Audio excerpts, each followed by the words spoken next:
Champions trophy 2025 final పోరులో భారత్, న్యూజిలాండ్లు తలపడనున్నాయి. ఈ final ఆదివారం జరుగుతుంది. అయితే ఈ ఫైనల్లో భారత్ను ఎలాగైనా ఓడించాలని న్యూజిలాండ్ చూస్తోంది. అయితే ఈ ఫైనల్లో న్యూజిలాండ్కు చెందిన ప్రమాదకర ఆటగాడు ఈ ఫైనల్ బరిలోకి దిగనున్నాడు. అతడు మరెవరో కాదు, New Zealand fast bowler Matthew henry. వాస్తవానికి అతడు గాయం కారణంగా రెండో సెమీఫైనల్ మ్యాచ్లో ఆడలేదు. దీంతో అతడు ఫైనల్లో కూడా ఆడడని అంతా అనుకున్నారు. కానీ ఇప్పుడు అతడు ఫైనల్లో ఆడుతాడని స్పష్టత ఇచ్చాడు న్యూజిలాండ్ కెప్టెన్ మిచెల్ సార్నర్. మాథ్యూ హెన్రీకి భారత్పై వన్డేల్లో మంచి రికార్డు ఉంది. అతడు భారత్పై 11 వన్డేలు ఆడి 21 వికెట్లు తీశాడు. భారత్పై అతడి బౌలింగ్ యావరేజ్ 21గా ఉంది. ఎకానమీ 4.48గా ఉంది. స్ట్రైక్ రేట్ 28గా ఉంది. వన్డేల్లో నెదర్లాండ్, శ్రీలంక తర్వాత భారత్పై అతడు అద్భుతంగా రాణించాడు.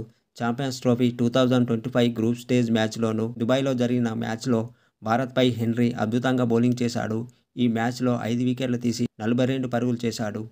దుబాయ్ లాంటి స్లో పిచ్పై తన ఫాస్ట్ బౌలింగ్తో మాథ్యూ హెన్రీ మంచి ప్రభావం చూపించగలడు. పైగా కెప్టెన్ రోహిత్ శర్మ కూడా తరచుగా అతడి బౌలింగ్లో వికెట్ కోల్పోతున్నాడు. అయితే ఈ ఫైనల్ మ్యాచ్లో అతడు ఎలా రాణిస్తాడో చూడాలి.